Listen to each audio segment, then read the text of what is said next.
Muito bem, estamos agora na unidade 2 da disciplina Hematologia Clínica. Eu vou detalhar agora um pouco mais sobre as anemias. Na unidade 1, eu fiz um panorama geral, um breve resumo aqui da unidade 1, que é dizendo sobre a importância dos índices hematimétricos, em que a gente consegue observar tamanho, volume, né, de hemoglobina dentro de uma hemácia, formato das hemácias. Agora vamos estratificar isso um pouco mais. Quando a gente analisa tudo aquilo, a quantidade de hemácias presente no sangue de um determinado paciente, né, a gente consegue observar que se está baixo, né, a gente vai ter problemas, a gente vai ter anemia, por exemplo, né? Então a gente já entendeu esse fator. Agora, o que são as anemias, né? Então as anemias, pessoal, vai ser ali um grupo de distúrbios hematológicos, porque a gente está falando de quantidade e qualidade das hemácias. Se eu tenho qualquer alteração, ou para mais ou para menos, eu vou ter distúrbios hematológicos. Por quê? Essa distribuição, por exemplo, na concentração de hemoglobina, né, ou a massa que compromete o transporte de oxigênio, vai me dar ali um caminho para seguir, para a gente poder analisar, né? E também na quantidade ali de distribuição das próprias hemácias, né, das próprias hemácias. Bom, em resumo, as anemias são em duas situações. Por definição, a anemia é uma condição na qual há uma quantidade abaixo do normal de hemácias lá no sangue do nosso paciente, ou uma quantidade insuficiente de hemoglobina, tá certo? Então são duas condições aqui. Ou eu tenho hemoglobina baixa, ou eu tenho menos hemácias do que o normal. Aí eu vou ter uma condição de anemia. Por função. Então a hemoglobina, por exemplo, que ela está presente lá nos glóbulos vermelhos, nas hemácias, né, ou eritrócitos, ela vai ser responsável por transportar oxigênio dos pulmões, né, lá para os tecidos, para os órgãos, né? Então, a falta de hemoglobina e glóbulos vermelhos vai prejudicar o quê? Exatamente a captação de oxigênio e a troca gasosa chamada hematose. Nós não teremos a hematose nesse processo, né, essa troca gasosa. Então, e aí a gente já vai ter um problema. Então, as anemias elas vão ter alguns detalhes aqui importantes, como esses de identificar se ela é normocítica, microcítica, macrocítica, que tem a ver com o VCM, que a gente falou na aula anterior, né? Se ela é normocrômica, hipocrômica ou hipercrômica, se tem a ver com CHCM, a quantidade de hemoglobina ali, por litros, né? Então, e também a gente vai saber se a atividade da medula óssea está sendo funcional. Então, posso ter uma anemia hiperproliferativa, melhor dizendo, hiperproliferativa ou hipoproliferativa. A hiper, quando a medula óssea tem capacidade de responder a qualquer queda de eritrose, de hemoglobina. Ela vai compensar. Então, a paciente está com anemia hiperproliferativa, ou seja, a atividade da medula óssea está produzindo bastante hemoglobina, está respondendo ali a capacidade a uma queda grave de hemoglobina, ok? E podemos ter também a questão da hipoproliferativa. É um trava-língua mesmo, tá? Acontece. E quando é que eu vou ter essa questão da hipo, né? Quando não há resposta medular à queda dos eritrócitos. Aí nós teremos também problemas graves, né? Então a anemia ela vai ser definida aí como essa redução na concentração de hemácias ou de hemoglobina, tá certo? A OMS classifica ali que a anemia, né, quanto à concentração de hemoglobina quando é menor do que 13 gramas por decilitros em homens, 12 gramas por decilitros em mulheres e 11 gramas em mulheres gestantes, né, e crianças, né? Então, para isso que a gente analisa índices hematimétricos e hemograma, certo? Muito bem. Então, lá na sua apostila você vai ter um quadro mostrando os tipos de anemia. Nós vamos ter, né, ferropriva é um tipo de anemia. A anemia ferropriva, ela vai ter o que, pessoal? Ela vai ter deficiência de ferro, né? Qual a causa principal? Perda, tá certo? Crônica, ali por conta do ferro, né? Vai ter uma dieta pobre, não, porque o ferro ele vai ser captado, né, pela alimentação, pela dieta, tá certo? Então, é um tipo de anemia. Nós teremos também uma anemia de tipos inflamatórios, por exemplo, pode acontecer sequestro de ferro ali, né, numa doença crônica, a gente vai ver isso, tá? Nós podemos ter também anemia megaloblástica, uma anemia que tem deficiências, a gente chama aqui de déficit, né, de B12 ou déficit de folato. Essa aí também pode estar relacionada à dieta, à má absorção. Tem algumas síndromes que não permite o paciente absorver esses nutrientes, folato ou B12, que acaba levando a uma composição ruim da hemácia, tá certo? Que vai ter ali um VCM, por exemplo, volume corpuscular médio das hemácias aumentado, tá certo? Muito bem. E também temos as anemias hemolíticas. Anemia hemolítica, quando é a anemia hemolítica? Quando há, por exemplo, uma doença autoimune ou uma doença hereditária ali que destrói as hemácias, tá certo?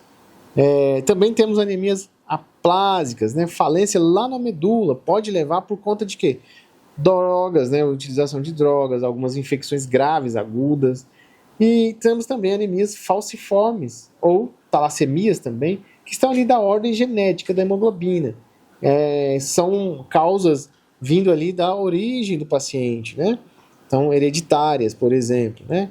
Então, as anemias têm todas essas condições, né? Que levam o indivíduo a ter essa perda, ou resultam, né?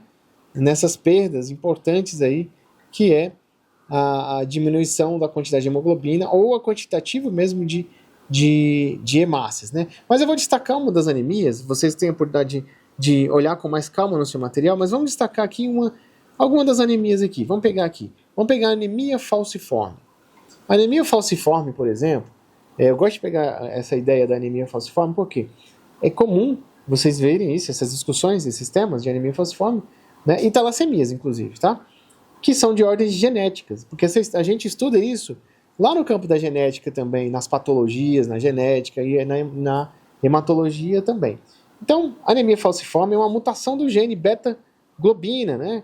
Vai substituir ali, né, a valina, o glutamato vai ser substituído por uma valina, né? Vai levar o quê? Uma formação de uma hemoglobina S, tá certo? Então, quando isso acontece, ele vai alterar a morfologia da hemácia, do eritrócito. Nós vamos ter um eritrócito no formato de foice, né? A gente chama de falcização dessa hemácia. Ele vai estar com um formato diferente. E esse eritrócito ele vai ter um nome exclusivo ali para ele. Vai chamar drepanócito, lá no esfregaço, né? O esfregaço vai ser o seu distendido, ok? Então, lá no laboratório, quando a gente for pegar a lâmina e produzir este esfregaço, ou distendido, você vai observar em microscopia, né, um drepanócito, ou seja, uma hemácia falcizada. Ela não vai ter a capacidade de carregar o oxigênio na plenitude que deveria. Então é uma causa genética.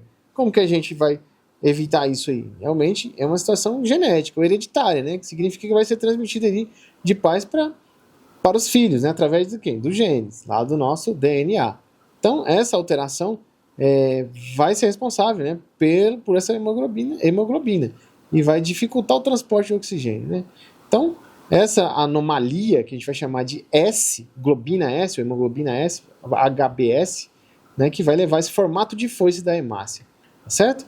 Então, as talassemias também têm uma relação genética, né? Vai reduzir ali a síntese de cadeias alfas e betas da hemoglobina. Veja, eu falei da beta-hemoglobina, que cria lá a falsização da hemácia através da hemoglobina S, e as talassemias também têm uma redução das cadeias de alfa ou beta. Então, o que vai acontecer? Por exemplo, você vai ter um achado de microcitose intensa, com uma ferritina, por exemplo, aumentada, de normal para aumentada, no caso das talassemias. Aí eu vou ter dois tipos, uma talassemia alfa e uma talassemia beta, tá certo? A alfa vai ser o quê? Resultado das mutações do gene alfa, né? Da proteína alfa. É mais comum em pessoas lá da região do Mediterrâneo, da África, do Sudeste Asiático, né? E da talassemia beta vai resultar em mutações do gene beta-globina, tá certo? Sendo mais prevalente no Mediterrâneo, Oriente Médio e Sul da Ásia também. O que acontece? Esses genes, né, afetados na talassemia alfa, né, por exemplo, ele está lá no cromossomo 16. Então, você que estudou genética vai lembrar lá dos cromossomos, né? O cromossomo 16 vai sofrer uma alteração nesta proteína que vai dar aí uma talassemia alfa. Quando for a beta, vai ser no cromossomo 11. O cromossomo 11 sofre também alteração na proteína beta, na globina beta, que vai afetar ali essa localização desses genes aí, tá certo? Ambas talassemias formam graves, né, doenças, graves patologias aí, sendo a beta-talassemia um pouco mais grave, né? Então, neste contexto, né, que a gente viu aqui um panorama sobre as anemias, eu deixo para vocês no seu material aí um link para você acessar o Atlas de Parasitologia, tá certo? Este Atlas de Patologia, desculpa, melhor dizendo, eu deixo para vocês o Atlas de Hematologia Clínica, tá certo? Onde você vai observar, né, nesse Atlas de Hematologia Clínica, você vai observar as hemácias numa plenitude aí, tá certo? Com imagens reais de microscopia, você consegue visualizar, né? E aqueles que fazem a parte prática comigo, em laboratório, já têm acesso a esse material prático, né? Em que você consegue observar muito bem todas essas condições que eu acabei dizendo aqui para vocês, tá certo? Nessa unidade, então, a unidade 2 foi este panorama geral sobre as anemias, que são muito importantes, são condições clínicas geralmente encontradas nos ambulatórios, nos hospitais, nos laboratórios de apoio, nos laboratórios de emergência, onde você consegue visualizar todo esse procedimento aí através de microscopia óptica, né? E microscopia dentro da hematologia clínica. Então, nos vemos na unidade 3, vamos dar prosseguimento sobre outras alterações no hemograma.